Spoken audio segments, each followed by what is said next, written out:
మీ శిష్యులు అవునమ్మా. ఆయన గోపీచంద్ గారు ఈ స్థాయిలో రావడం గురించి మీరు అసలు ఎలా ఫీల్ అవుతారు? చాలా సంతోషం అమ్మా. ఎందుకంటే మనం ఊహించిన విధంగా అతనిలో ఉన్నటువంటి కల్చరల్ యాటిట్యూడ్ని ఇంప్రూవ్ చేసుకొని స్వయం శక్తితోటి ఒక స్థాయికి వచ్చినందుకు నిజంగా నాకు చాలా సంతోషం ఒక టీచర్గా.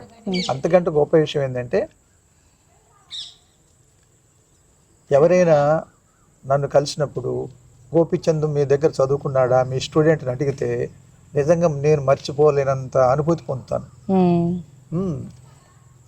చాలామంది సార్ మాకు కాస్త గోపీచంద్ గారు చంద్ గారు పరిచయం చేయించండి అని అంటుంటారు. కారణం ఏంటంటే అంత గొప్ప స్థాయిలో ఉన్నటువంటి ఒక దర్శకుడు మా విద్యార్థి కావటం అనేది నిజంగా అది పూర్వజన్మ సుకృతం, నా అదృష్టంగా నేను భావిస్తున్నాను. అది అంత స్థాయిలో ఉన్నప్పటికి కూడా మా మాస్టర్ గారు అని తను కూడా ఎంతో మందికి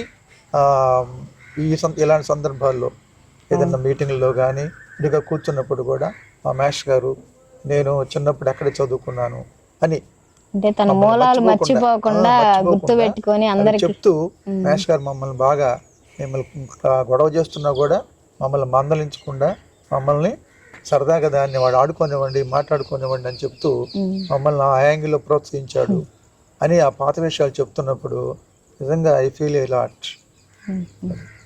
చాలా థ్యాంక్స్ అండి, మాకు ఎన్నో ఆసక్తికరమైన విషయాలు చెప్పారు. ఇలాంటి గోపీచంద్ లాంటి వాళ్ళ గురించి చెప్తుంటే అది మాకు పెద్ద క్రెడిట్ కదా, మాకు గౌరవం. ఒక టీచర్ శిష్యుడు అంత స్థాయిలోకి వెళ్ళాడు అంటే అది టీచర్ యొక్క అదృష్టంగా భావిస్తాం కదా. ఓకే అండి, చాలా థ్యాంక్స్ అండి. గోపీచంద్ గారు చాలా మంచి విద్యార్థి, చాలా కష్టపడి చదువుకునేవాడు, అల్లరి కూడా బాగా చేసేవాడు.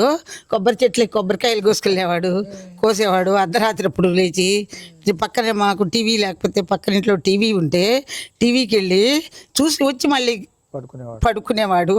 అలాంటి అల్లరి పనులు చేసినా కూడా మంచి విద్యార్థి అనే మంచి భావంతో మేము గోపీచంద్ని చాలా గౌరవించేవాళ్ళమి. వాళ్ళ తాతయ్య గారిని, వాళ్ళ అమ్మగారిని, వాళ్ళ అమ్మమ్మ గారిని అందరినీ చాలా గొప్పగా గౌరవించుకునేవాళ్ళం మేమందరం. మంచి స్థాయికి వెళ్ళాడని చాలా గర్విస్తున్నాం గోపీచంద్ని మా విద్యార్థి అని ఈ విషయంలో. బ్లెస్సింగ్స్ ఉన్నాయండి బాగా. అదమ్మా విషయం. హాయ్ అండి, ఇప్పుడే మనం గురువు గారితో మాట్లాడి బయటకు వచ్చాము.